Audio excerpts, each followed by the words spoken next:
Hey guys, tonight we find ourselves drifting gently back, way back to the marble streets of ancient Athens.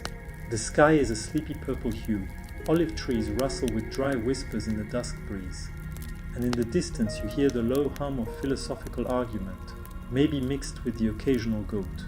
But here's the twist, you've just woken up in the middle of it all, barefoot on warm limestone, dressed in a chiton that definitely wasn't in your closet last night. And there's something even stranger. You glance down at your hands, well, your hands, but not your century, and realize that every time you go to reach for something, you're doing it with your left hand.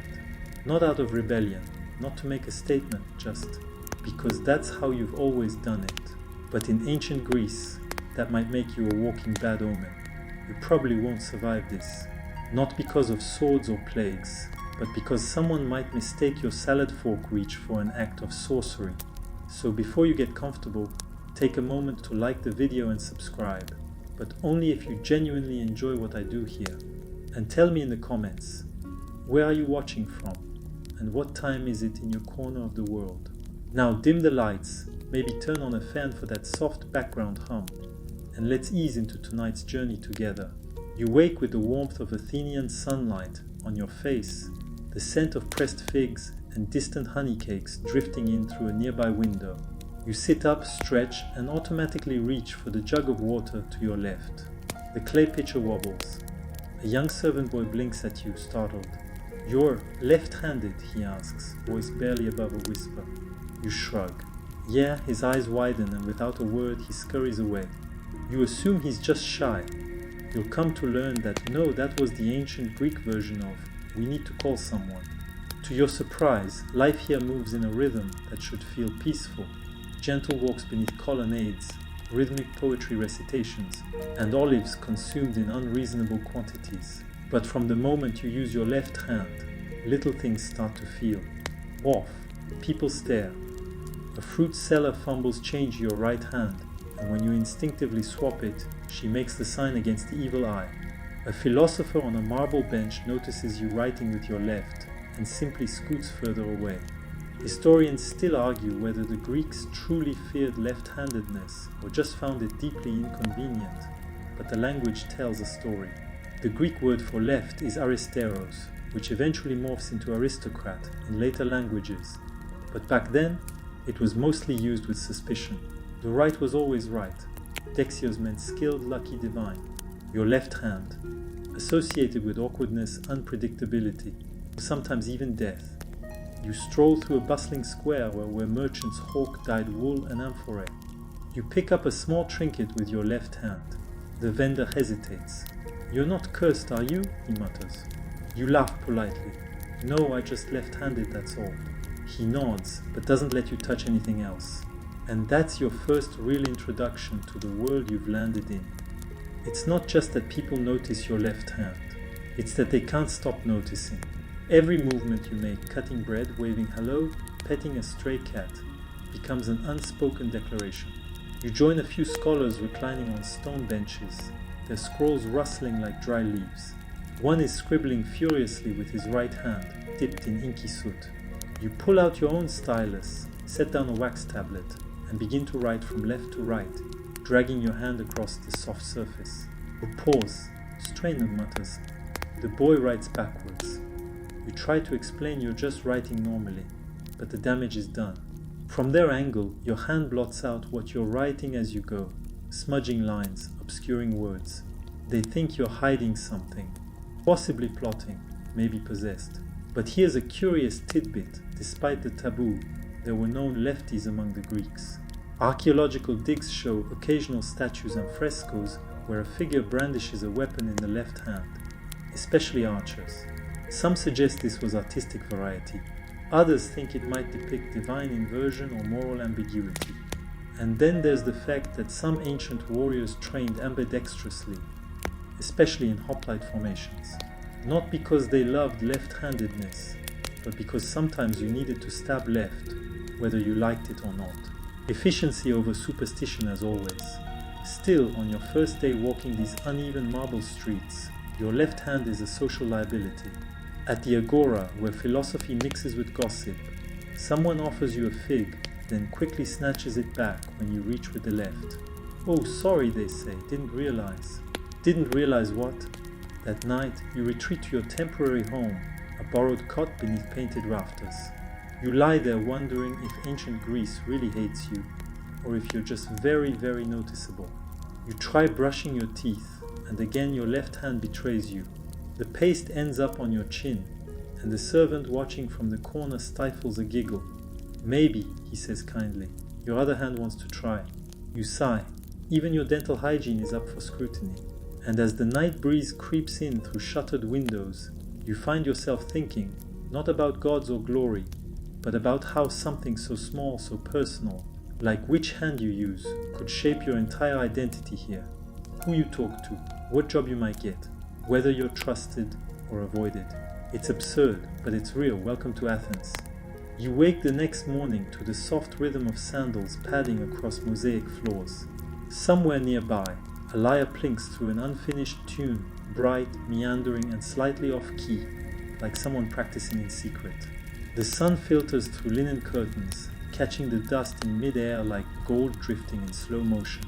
It's peaceful, serene, until you remember, today you've got writing practice. And that's when your left hand starts to tingle with dread. You trudge across town to the local grammatists, a tutor with a beard like a broom and eyes that seem to see through walls.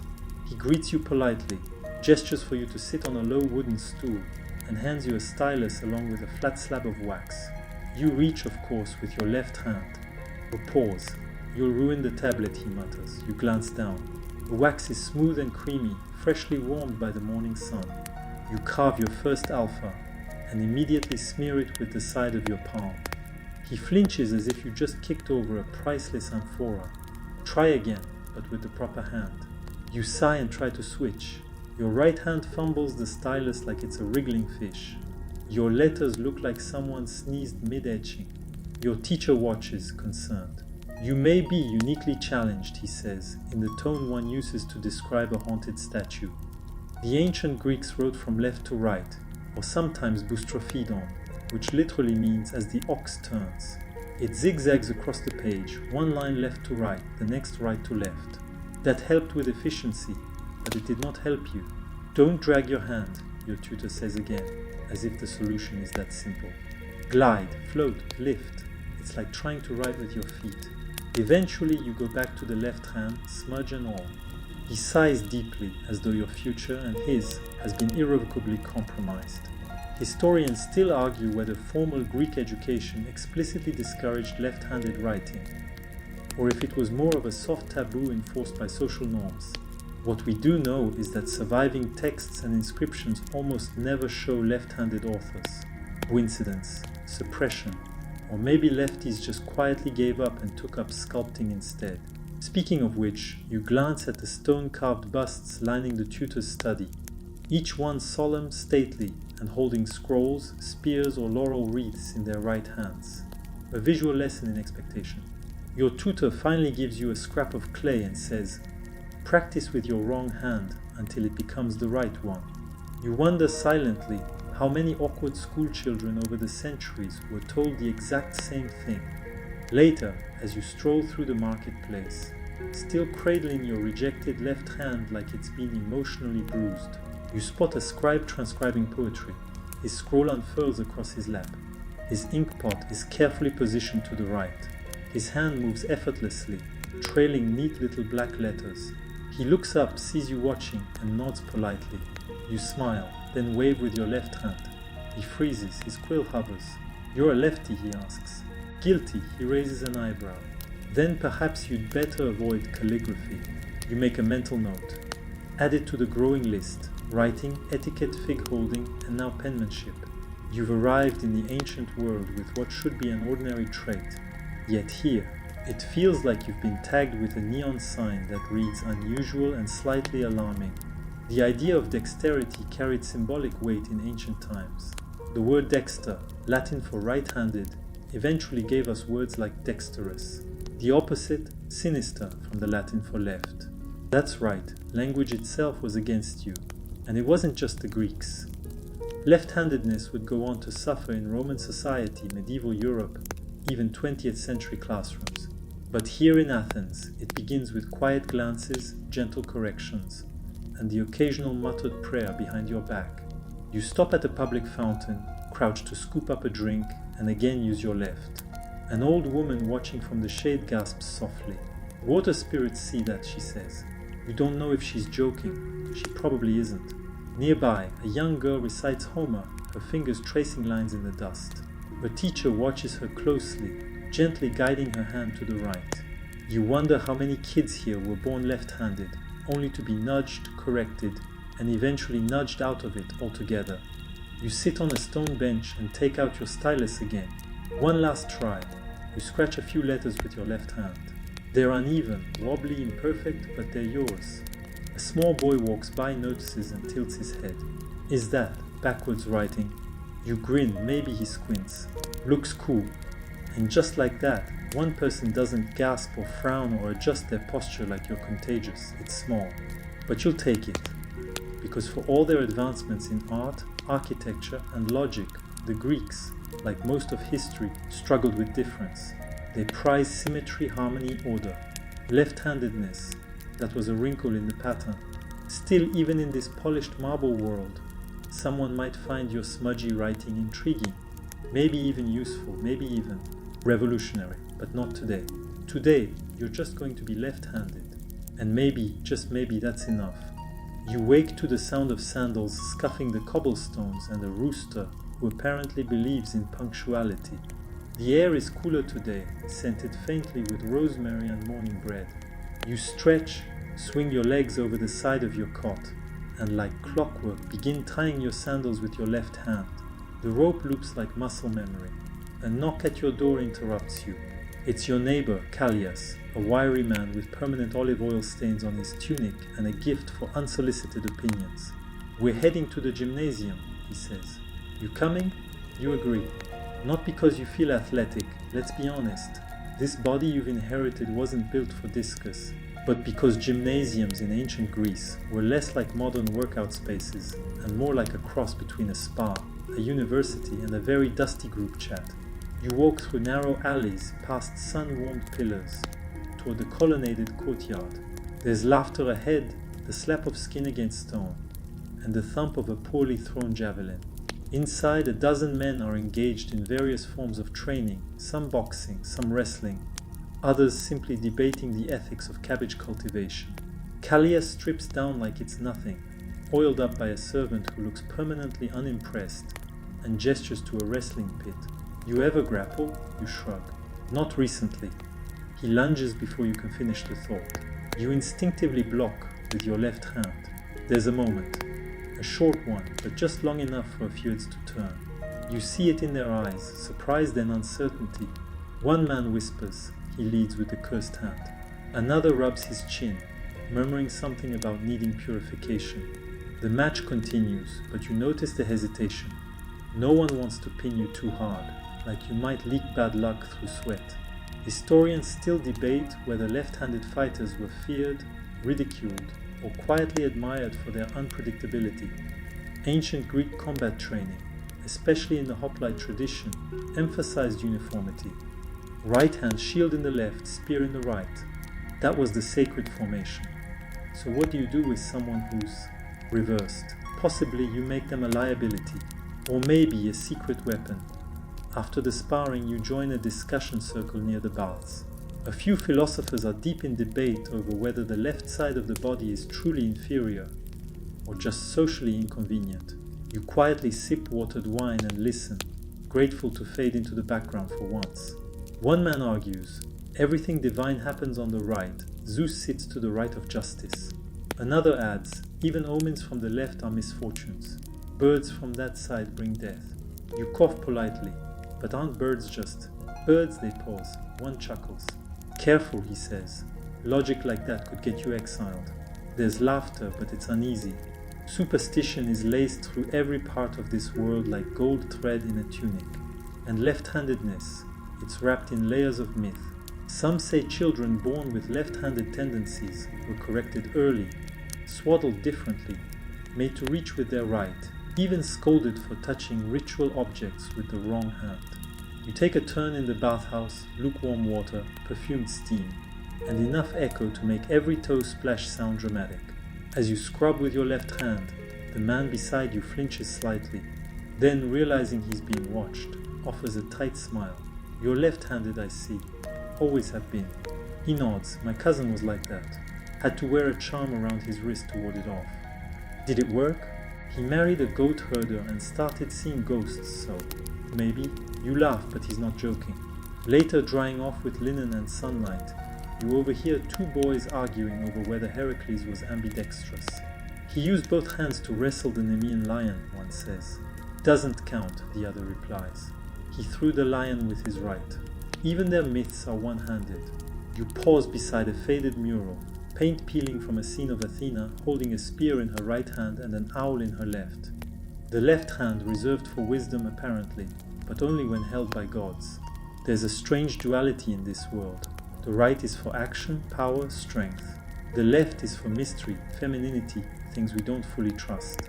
In Homer's Odyssey, omens from the right are favorable, from the left foreboding. Sailors feared leftward winds. Rituals were performed with right hands extended. Still dripping slightly, you reflect. It's not that they hate left-handed people, it's that they don't quite know what to do with them. You don't fit the mold, the formation, the flow. A man walks by balancing amphorae on his shoulders, arms tensed. He glances at your damp left hand and says, "You could be useful." Spartans liked unpredictable fighters. He's gone before you can reply. That's the strangest thing, you're noticed, but never directly addressed. It's like your left hand is a silent companion drawing conclusions in the background. Sometimes suspicion, sometimes curiosity, rarely comfort. You finish the day walking back home beneath an amber sky, watching as torchbearers begin their nightly rounds. A boy runs past you, pointing and shouting. That's him, the backward writer. You smile. It's not meant as praise, but there's pride in it all the same. Because in a world obsessed with symmetry and custom, you've made your mark. Smudged, yes, off-center certainly, but yours. The night air in Athens smells like roasted barley and wood smoke. Somewhere off in the hills, a flute plays a mournful scale. You lie on a straw-stuffed mattress, one arm flung dramatically over your face, pondering how, exactly, being left-handed managed to become your full-time identity. Sleep teases the corners of your eyes, but just as you begin to drift off, you remember. Callias invited you to a small symposium tomorrow. Not the toga-wearing, philosophical debate club version you imagined, but more of a neighborhood dinner party with reclining couches, bad poetry, more wine than good sense. And nothing exposes your left-handedness faster than shared dishes. You arrive at the house late the next afternoon, where the host greets you warmly and immediately hands you a fig on a skewer. "Welcome," he says. "We only stab food with the right hand here." You nod and switch hands like a trained dolphin. Inside, the symposium is already in full swing. Men lounge on cushions, their chests dusted with olive oil and opinions. One man's waxing poetic about his favorite shipwreck. Another is arguing that onions are the food of philosophers. A slave passes around a tray of honeyed almonds. You reach, without thinking, with your left. Gasps, a cough, someone drops an olive. The host recovers quickly. "No offense taken," he says, chuckling awkwardly. "But in polite company we serve and eat with the right. The left is, well, for other things." You pull your hand back like it just touched a brazier. The thing is, this aversion to the left hand isn't strictly about mysticism. It's practical too. In ancient times, sanitation wasn't exactly a top priority. The left hand was often reserved for, let's say, less glamorous hygiene tasks. So to reach for communal food with your unclean hand was considered a breach of etiquette, and possibly friendship. Historians still argue whether this hygienic division was universally followed in ancient Greece or merely encouraged through social shaming. What we do know is that the association stuck and has echoed through history in various cultures and customs. You settle awkwardly onto a cushion, determined not to reach again without a formal invitation. The conversation shifts to politics. Alcibiades, Pericles, foreign policy. It's all tossed around like dice at a symposium drinking game. And you, naturally, sip from your wine cup with your left hand. Your neighbor watches. Are you doing that ironically? You freeze. I know, this is just how I drink. He frowns, then grins, bold, subversive. I like it. You're not sure if you've just been complimented or politely exiled. The evening continues. Music plays, plucked strings, tapping drums. Someone attempts a toast about moderation and spills most of it on their tunic. A friend of Callias begins reciting a self-written epic about a dream he had involving Apollo and a very angry goose. You laugh into your cup, but then the Kotabos game begins. It's a drinking challenge. You swirl the dregs of your wine and try to fling them at a target, usually a small disc balanced on a tall stick. It's harder than it sounds, especially when you're tipsy, but you volunteer because you're feeling brave. Or maybe just left out. They hand you a cup and everyone watches with theatrical anticipation. Right hand, someone whispers. You ignore them. You flick your wrist. The wine arcs lazily through the air and splatters against the floor nowhere near the target. The room erupts in laughter. One man shouts, "The wine gods curse the southpaw." You bow with a smirk soaking in the moment. Maybe it's mockery, but maybe it's also entertainment. They'll remember you. Later, as the calls dim and conversation drifts toward dreams and omens, an older guest tells a story of a boy born under a crescent moon who could only draw figures facing left. He ended up a prophet, he adds, or a lunatic, maybe both. You lean back on your elbow, watching the oil lamps flicker. Your left hand rests on your knee, quiet now, no longer reaching for things, just existing. No one seems to mind anymore. It turns out that the more wine people drink, the less they care what hand you use. Maybe that's a metaphor, or maybe it's just good sense. Morning light pours through the shutters like a judgmental aunt. Your mouth tastes like clay and grape skins. You blink, trying to remember if you fell asleep on a cushion or someone's philosophical scrolls. Either way, you're sore in all the wrong places and vaguely sticky. You shuffle out into the courtyard. The fountain is trickling, more dribble than cascade, and there's a sleepy dove cooing from the tiled roof. Somewhere nearby, someone is shouting about olives. Again, you're meeting your uncle today. He's an artisan, an accomplished one, known for intricate vase paintings and the kind of steady hand that makes other men nervous. He's also inconveniently deeply superstitious. You arrive at his workshop and knock with your left hand. The door creaks open and he sighs. "Could you not?" he says. It sets the jars off. You step inside, trying not to breathe too deeply. The room is dense with pigments, crushed minerals, drying clay, and stern energy. Shelves are packed with vases, urns, and kylixes, each covered in painted scenes of gods, warriors and goats, and doing things goats probably shouldn't be doing. He's working on a large amphora today. A Dionysian scene, satyrs dancing with questionable enthusiasm. His right hand glides over the pottery's curve, brush steady as a stonemason's chisel. "Come," he says, "you're painting today." You grin and pick up a brush with your left. There's a clatter. Somewhere behind you, a smaller pot tips and cracks. He groans every time you shrug. Coincidence, blasphemy. You dip the brush in ochre and begin painting.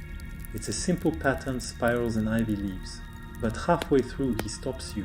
"You lean the wrong way," he mutters, adjusting your elbow. "That's just how my wrist works." "It's cursed geometry," he replies. "Look, the spiral should go clockwise." This, you discover, is not just a matter of design preference, it's spiritual. Ancient Greeks believed in directional flow. Rightward motion, clockwise, was auspicious. Leftward counterclockwise was suspect, even unlucky. Historians still debate whether this bias influenced larger artistic norms, or was simply a matter of technical ease for right-handed artists. But in this room, it's gospel. You watch him demonstrate, right hand, clockwise, steady breath. You try to mirror it. Your left hand fights the curve. The ivy looks less like foliage and more like it's fleeing. Your uncle watches silently, then he sighs again. "Perhaps," he says, "you were meant to carve, not paint." There's a long pause, then he adds, "Or maybe farm goats." You switch tactics. "What if I paint a left-handed hero?" He snorts. "There are none. But there could be. I could invent one. A left-handed hero." He stares at you deadpan. "What next?" "A wise Spartan." You grin. "Exactly." You try again, this time painting a tiny figure holding a spear in his left hand. It's not subtle, but it's satisfying. The figure looks awkwardly triumphant. like a man who just found a coin in soup. You're getting into it now, adding detail, maybe even a faint smile to the tiny face when your uncle leans over. You know, he says, in Corinth they once broke a statue because it held its lyre on the left side. Did it sound worse? No, but the council said it gave off unbalanced energies. You nod solemnly, can't have that. He watches you for a moment longer. Then reluctantly, he lets you finish your tiny hero. Just don't tell anyone I taught you that, he mutters. You help him glaze a few more pieces, all right-handed by design. The workshop hums with quiet effort, the air warm with fired clay. The cracked pot from earlier still sits on the floor. He hasn't picked it up yet. As you sweep up pigment dust, you spot something on a shelf in the back. A small vase with an unusual figure. You squint, it's Hermes but not as usual. His caduceus is in his left hand. You point. What about that one? Your uncle frowns, embarrassed. Early work, he says quickly. Before I learned better. You smile. Or maybe, before you were afraid of balance. He throws a sponge at your head. That night, you sit in the quiet of your home, the brush still between your fingers. Your little spear-wielding, left-handed hero is now dry and sitting proudly on the windowsill. You name him Nikostinis, not after anyone famous, just because it sounds like someone who wouldn't apologize for how he held a stick. You wake up to the sound of a rooster that seems personally offended by your sleep schedule. The sun hasn't quite cleared the rooftops yet, but your day is already booked, with errands, gossip, and one particularly delicate visit to the Temple of Apollo. There's an old story about this temple. Supposedly, if you walk in with your left foot first, the oracle refuses to speak. Of course, that might be because people used to track in donkey dung from the market square. But still, superstition has staying power. You step carefully, right foot first, just in case. Inside, the temple smells of beeswax and damp stone. Incense coils lazily through the columns. A priestess glides by, her robes whispering like parchment. She gives you a polite nod and glances pointedly at your left hand, which is fiddling with the hem of your tunic. You stop. The temple is full of subtle rules, where to stand, how to bow, how many olives to offer, and most importantly, what not to touch. Left hands, it turns out, are on that do not touch list. As you approach the altar, a boy your age kneels to leave a small carved offering, a wooden rooster with a chipped beak. You notice he's using his right hand very carefully, but when he stands, he catches your eye and gives a small shrug, flexing his left hand behind his back like a guilty secret. You suppress a grin. The priests begin their daily prayers, and you join in with a muttered chant, trying to follow the rhythms. You wonder, as your voice joins the chorus, how many left-handed people over the centuries had to fake the flow, bend their bodies, retrain their instincts, and offer their prayers like someone else entirely. Historians still argue whether temple rituals in ancient Greece explicitly banned left-hand use or simply discouraged it through social norms. The truth is probably somewhere in the middle, a mix of religion, hygiene, and the subtle tyranny of tradition. The prayer ends. A priest steps forward with a bowl of water and motions for you to wash. Again the right hand. It's like a dance you never auditioned for, but somehow have to perform anyway. As you finish the ritual, a temple assistant approaches with a question. You're the one who paints vases for that artisan in the pottery district, right? You nod. Someone's commissioned a kylix for a wedding, wants something bold. Maybe even unorthodox. Your eyebrows rise. How unorthodox? Well, the bride is left-handed. You nearly drop the ceremonial water bowl. She wants the main figure, Athena, I think, to hold her spear in her left hand. Said it would feel more, her. You blink, and for a moment the temple seems to shift around you. You feel lighter, like something just clicked. I can do that, you say, voice soft but certain. The assistant smiles. She'll be thrilled. Most painters refuse. You leave the temple with the commission dancing in your head. A left-handed Athena, strong, proud, and entirely off-center in the best possible way. The marketplace is alive by the time you arrive. Vendors shout about figs, saltfish, and sandals. You're halfway to the olive stall when someone bumps your elbow. You turn and there he is again, the boy from the temple. He's carrying a scroll and a goat that looks deeply skeptical about its life choices. You dropped this, he says, handing over a small coin you hadn't realized was missing. Nice left-hand catch, by the way. You thank him. He introduces himself, Phaidon. You chat about offerings, oracles, and that one temple rooster who attacks people wearing green. Then almost casually he asks, "Do you write left-handed too?" You hesitate, then nod. He grins. "Me too, I just write backwards." So no one notices, backwards. Mirror script, like Daedalus, or that weird guy from Syracuse. You laugh. Historians will be so confused. Good. You walk together toward the Stoa swapping stories. He tells you about a Spartan soldier who supposedly trained with both hands, ambidextrous, terrifying, and slightly cross-eyed. You tell him about your uncle's vase with left-handed Hermes. "I'd like to see that," he says. "I'll show you," you reply. Later, you sit beneath the shade of the Stoa's long colonnade, watching the crowd. You count how many people use their right hand to wave, to bargain, to point. Almost all of them. But now you know there are others. You twirl a piece of fig bread between your fingers, left fingers, and think, maybe the world isn't built for you exactly. But maybe, just maybe, you're helping build something else. You find yourself at the Agora again, threading through a sea of tunics, oaths, and olive oil spills. It's a weekday, which means the city's full of people pretending to be busier than they actually are. Everywhere, citizens gesture, debate, and gesticulate with their right hands, as though the left is a sleeping cat they dare not wake. You, meanwhile, are on a mission. Today you're headed to a scribe's stall. There's parchment to buy for a poem you've been working on. It's about Phaidon, but you haven't told him that. It might be about his goat too, though you're still figuring out the metaphor. The scribe greets you with a squint and a sun-darkened grin. "Need a copy made?" he asks. "No," you say.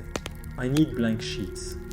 Ah, he produces a small stack of papyrus sheets from beneath a tile-weighted flap of linen. You test one with your finger, feeling the grain. Then, without thinking, you pick up a stylus with your left hand. He stiffens slightly. "Writing with that one, are you?" he asks, a bit too casually. You pause.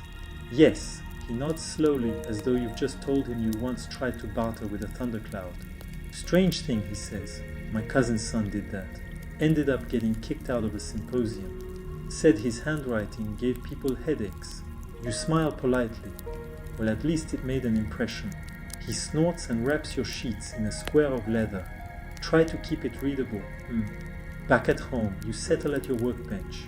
The sun dapples the floor through the open window, and a quiet breeze flips a corner of the parchment. You dip your stylus and begin to write. The ink smudges. You grimace. Writing left-handed in ancient Greece was not just discouraged, it was physically inconvenient. The right-to-left flow of Greek script meant your hand trailed through the ink as you wrote. You pause to wipe your fingers on a scrap cloth, already planning how to angle the paper differently.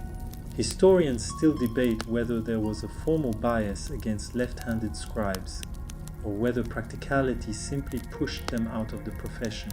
Either way, it wasn't easy. As you struggle to keep your lines clean, a voice calls from outside. It's Phaidon. You wave him in with your ink-stained hand, and he enters carrying a scroll and something wrapped in fig leaves. "Brought lunch," he says. "Also this." He unrolls the scroll.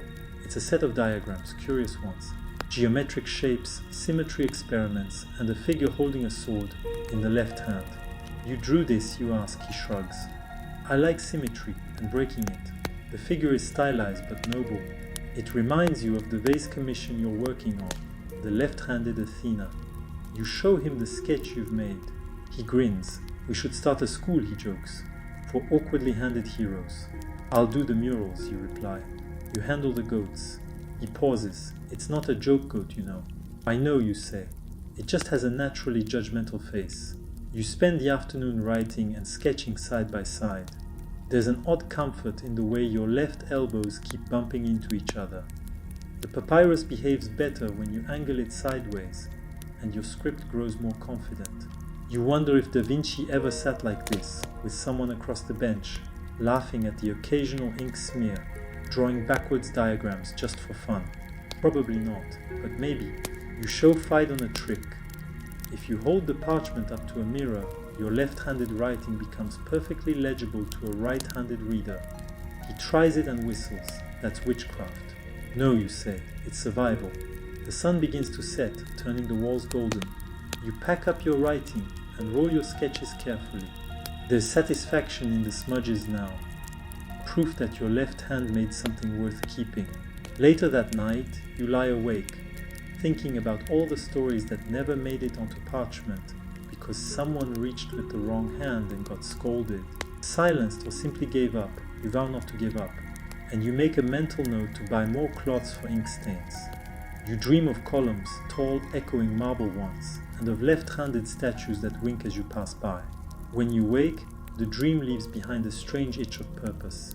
Also, your blanket is twisted halfway around your leg, like you were fighting a centaur in your sleep. Again, it's market day again, and you're due to meet your uncle at the potter's quarter. He's got a fresh batch of amphora needing decoration, and apparently, the wealthy widow down the hill has strong opinions about which gods should appear on her wine jugs. You clean your hands, still faintly ink-stained from the night before, and head out. Your uncle is in his usual spot, yelling gently at an apprentice who just exploded a kiln door. "Ah, there you are," he calls when he sees you. "We've got 3 orders, 2 cracks, and 1 woman who thinks pan is appropriate for a funeral urn. Also your vase for the left-handed bride, she loved it. Paid extra. That last bit makes you stand a little taller. You fish it out of your satchel, wrapped in straw, the kylix now glazed and shimmering in the sun. Athena, spear in her left hand, strides confidently across the curved surface. She said it looked like how she feels, you say, mostly to yourself. Your uncle claps a hand on your shoulder. Strange girl, good taste. As you start your painting shift, you notice something odd. The way the workshop is arranged, everything assumes you're using your right hand. Pools lie to the right, paintballs sit to the right. The light from the high window falls to the right. You adjust everything, and then the apprentice, Kimon, barely 12 and terrified of amphorae, walks by and pauses. "You use your other hand," he whispers, as though you're performing dark rites. You nod, letting the brush swirl through the slip. "So," Kimon shrugs, "I think it's cool. Well, progress." You tell him a quick story while you work, about how some ancient Cycladic figurines from the islands show symmetrical tool marks, suggesting early artisans who may have favored neither hand exclusively. Historians still argue whether this hints at ambidexterity or simply the tools they used, but either way, the past is full of quiet rebels. Kemon listens with wide eyes, then promptly drops a clay mug. By late afternoon, the workshop smells of wet earth and ash. You've painted 3 amphorae, 2 kylixes, and 1 surprisingly majestic satyr with an exceptionally long flute. Phaidon appears just before sundown, balancing a small wooden box and a scroll in his arms. "I found something," he says, setting the scroll down. "Old military records, Spartan stuff." You raise an eyebrow. "And?" "One mention, just one, of a hoplite who trained with his shield on the wrong arm. They called him Mirror Boy. He won 5 matches in a row at the gymnasium." You both lean over the scroll. The writing is faded, but the name is there. Not famous, not repeated in other records, but real. You feel something shift. "He must have stood out," you say softly. Or maybe no one noticed. Maybe he just won so often they didn't care. You think of all the statues, the murals, the pottery, how rarely left hands get to hold power, to gesture in command, to even lift a torch. Maybe it's time we made them notice. That evening, you finish a new vase. It's a battle scene, centaurs and warriors mid-clash. But this time, the central figure wields their sword in the left hand, boldly, deliberately, proudly. And in the corner, almost hidden in the ivy pattern, you inscribe 2 tiny letters. Your initials backward, a quiet mirror script wink. Just before sleep, you stretch your left hand in the candlelight and whisper, "Tomorrow, I paint Apollo backward." The morning light slips softly through the shutters as you begin your day, with the familiar scent of warm bread from the bakery below.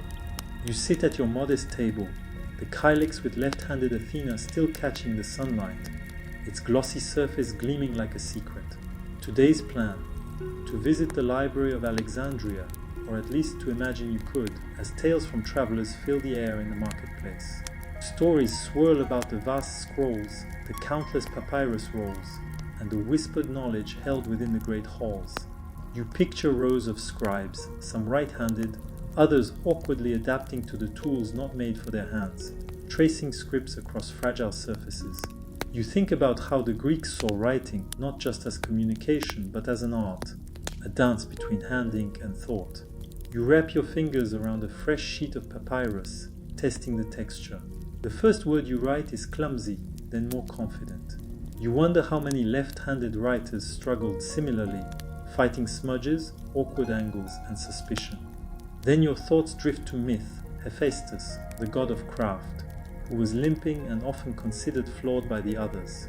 Could he have been left-handed? You imagine him forging lightning bolts with his left hand, a gentle irony. A merchant walks by, selling figs wrapped in fragrant herbs. You buy a small bundle and nibble on one, savoring the sweetness and the way the juice drips lazily down your chin. You smile, figs have been a staple since the Minoans, and just like left-handedness, they are a quietly enduring part of daily life.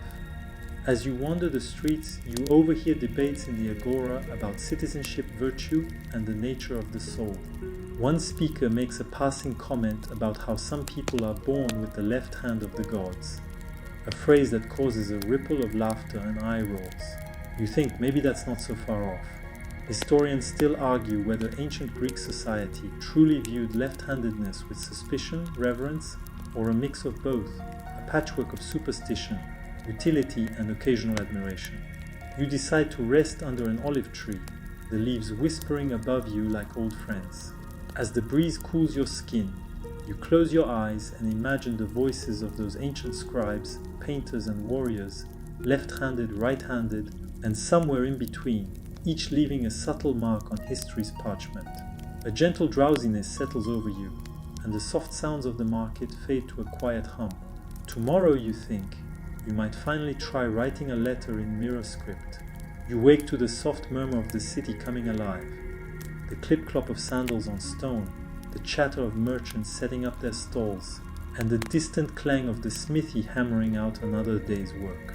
Today, your path takes you toward the gymnasium, the place where body and mind are trained in equal measure, and where left-handedness, like so many things, walks a fine line between curiosity and caution. You watch as athletes stretch and spar, the sun casting long shadows that flicker like ancient spirits. You notice one boy in particular. His movements are awkward at first glance, but there's a fluidity to his left-handed thrusts that catches your eye. You learn he's named Kleitos, a promising young wrestler who prefers his left hand for grappling, but has trained his right to match. His coach grumbles about it, muttering that the left hand brings trouble, but Kleitos just smiles knowing his edge. You recall stories of famous warriors who wielded weapons in their left hand to surprise foes, ambidextrous champions who turned tradition on its head. Historians still debate how common such warriors truly were, but the whispers of their exploits endure. Nearby, elders gather to discuss philosophy, and one begins to quote Aristotle on the subject of natural order, a phrase you know often gets twisted to justify all sorts of social rules. The man mentions how left-handedness was once considered a sign of imbalance or ill omen. You catch yourself smirking. If only he knew how often the unbalanced have changed history. Later, you find yourself in the shade of a tree, sketching Kleitos mid-wrestle. You focus on his left hand, powerful, sure, and unapologetically dominant. Your brush strokes soften as you imagine the stories his hand will tell one day. A gentle breeze carries the scent of freshly baked barley cakes. You bite into one, the crumbly sweetness grounding you. It reminds you that even in a world full of rules and customs, simple pleasures persist. As dusk falls, you think about how much the city depends on hands of all kinds, right, left, and those daring enough to use both. You smile softly, knowing that the stories you're helping to tell, one brushstroke and word at a time, will someday drift into the quiet corners of history, waiting for someone just like you to find them. The scent of burning pine needles drifts softly as you wander through a quiet temple courtyard, the setting sun casting long, peaceful shadows over ancient stone altars. You settle on a bench and watch as a priestess, her right hand steady and calm, performs the evening libations to the gods. You notice her left hand moves less, almost cautiously, as if it holds secrets not meant for public eyes. This strikes you, considering how rituals here emphasize symmetry and balance. You recall hearing that some rituals strictly require the use of the right hand, especially for offerings and sacred gestures. Using the left could be seen as disrespectful or confusing to the divine. Yet intriguingly, certain myths hint at left-handed gods or heroes wielding power in ways that confounded both mortals and immortals. Historians still debate if these stories were metaphors for social outsiders or actual reflections of ancient practices. You find yourself wondering if the left hand, often sidelined, was considered a channel for unusual, perhaps even sacred forces. A gentle breeze rustles nearby olive branches as you pull out a small notebook and jot down a verse. Left hand that whispers to the unseen, bearer of shadows and light. Nearby, a group of children play with knucklebones, tossing them gently while giggling. Their left-handed throws are met with playful teasing, but also admiration for their unpredictability. You smile. Even in play, the left hand carries mystery and charm. As night falls, you watch the temple's flickering lamps. The priestess finishes her rites, folding her hands right over left, before bowing her head in silent prayer. You think of all the quiet moments left-handed people must have navigated, balancing between reverence and misunderstanding. You tuck your notebook away, feeling a calm settle in. Tomorrow, you decide, you'll explore the left-handed heroes in epic poetry, the ones who might just have slipped through the cracks of legend. The sun rises gently over the hills, casting a warm glow on the dusty roads as you make your way toward the theater district. The air hums with the faint murmur of rehearsals, distant laughter, and the occasional rustle of togas. You slip into the back rows of a small amphitheater just in time to catch a rehearsal of a new play, one about a trickster god who prefers to use his left hand for pranks and clever escapes.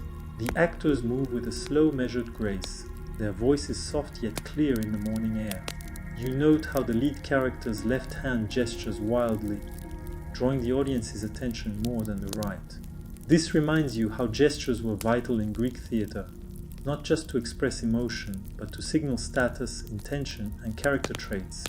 You remember reading that some playwrights intentionally gave left-handed gestures to characters who were sly, clever, or a bit outside the norm. Historians still argue whether this was meant to symbolize mischief or an alternative kind of wisdom. During the break, you wander backstage where costumes hang like frozen memories.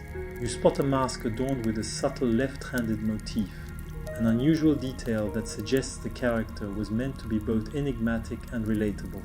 A fellow spectator leans over and whispers that left-handed actors sometimes struggle to keep their gestures consistent because the scripts and choreographies favored right-handed movements. You chuckle quietly, imagining a troupe of lefties trying to synchronize their moves without stepping on each other's toes. Later, you stroll through nearby gardens where you find a small statue of Hermes, holding his caduceus in the left hand, a rare depiction. You wonder if this was a nod to his role as a messenger between worlds, a liminal figure comfortable crossing boundaries, much like left-handedness itself. As the day fades, you settle beneath a laurel tree and sketch the statue, your pencil flowing easily across the page. You feel a growing kinship with these subtle symbols and stories, a reminder that even the quietest hands leave traces worth following. The morning breeze carries the scent of wild thyme and warm stone as you wander through the narrow lanes of a bustling agora. The chatter of merchants, philosophers, and artisans blends into a gentle hum, a soothing soundtrack to your slow-paced exploration. Today, your mind drifts toward ancient crafts and the ways left-handed artisans adapted to tools designed for right-handed users. You pause at a woodworker's stall, watching deft hands shape a delicate lyre. The craftsman's right hand moves confidently, but you notice a subtle adjustment, a slight twist in grip that suggests a left-handed influence, or at least accommodation. You recall that many ancient tools and instruments were fashioned with right-handed users in mind, forcing lefties to invent clever workarounds. Historians still argue how much this affected the development of craft traditions. But the ingenuity required is undeniable. A nearby potter's wheel spins lazily, and you watch the potter's hands, one guiding, one steadying, as a vase takes shape. You think of how left-handed potters might have approached their art differently, producing unique shapes or patterns that today might be mistaken for stylistic choices rather than adaptations. You remember a quirky tidbit. Some amphorae discovered in lesser-known workshops have asymmetrical handles, possibly made to fit a left-handed grip better. No one can say for sure if this was deliberate or just experimental. The sun warms your shoulders as you stroll on, savoring a fig plucked from a passing vendor's basket.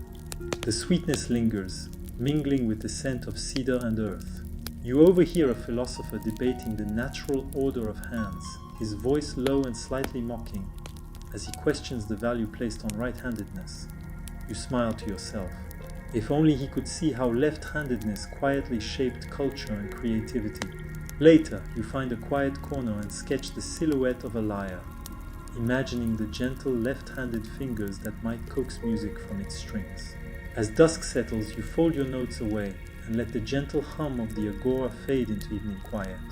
Tomorrow, you'll dive into ancient myths that hint at left-handed magic and mysterious power.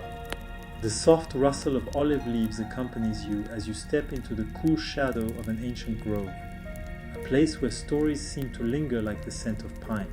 Here, surrounded by whispering trees and the distant murmur of a stream, you settle down to reflect on the myths that wrap themselves around left-handedness like ivy.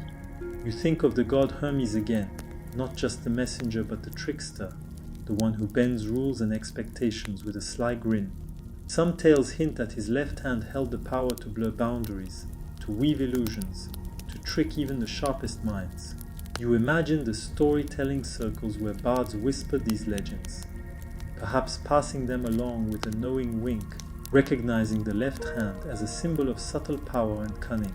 Historians still debate whether these myths were meant to elevate left-handedness or simply mark it as other, a trait to be admired, feared, or both.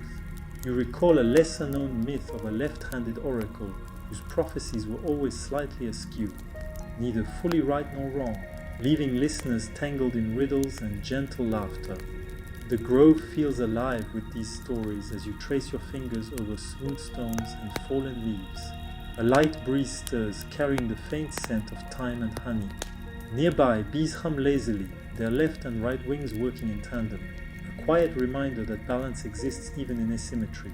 You take a deep breath and close your eyes, letting the stories drift over you like a soft lullaby. As twilight deepens, you open your notebook and jot down a new verse. Left hand, whisperer of secrets, bearer of the unseen light. You smile softly, feeling the comforting weight of history and myth intertwining. Tomorrow, you will wind down this journey with the quiet stories of everyday life, how left-handedness shaped the rhythms of ancient homes and hearts. The gentle morning light filters through woven curtains, dust motes dancing softly in the air. As you wake to the quiet rhythms of an ancient household, you move slowly, mindful of the subtle habits shaped by centuries, habits that sometimes favor the right hand, yet make space for the left in its own gentle way. You watch as the household prepares for the day, women grinding grain with a steady right hand, men polishing bronze utensils, and children weaving simple baskets. In these familiar motions, you sense the unspoken accommodations for those who favored their left hand, whether out of necessity or nature. You remember that in many ancient homes, left-handedness was met with a kind of gentle tolerance, not quite embraced, but not harshly punished either.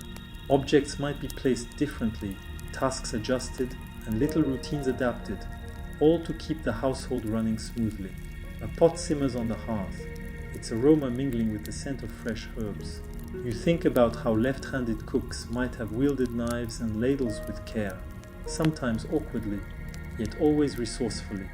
Historians still debate how much these adaptations influenced the evolution of domestic life, but the evidence suggests a quiet resilience. You recall the odd law from a remote village, where left-handed weaving was believed to bring good luck, a charming counterpoint to the more common suspicion. You trace your fingers over a worn spindle, imagining the soft twists of thread spun by left-handed hands centuries ago.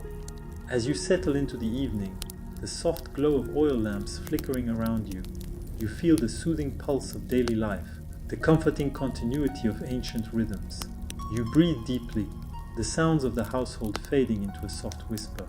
The journey through left-handedness in ancient Greece has been a slow, winding path, filled with subtle curiosities and gentle mysteries. Now, as your eyelids grow heavy, you let the stories settle like soft snow, quiet and untroubled.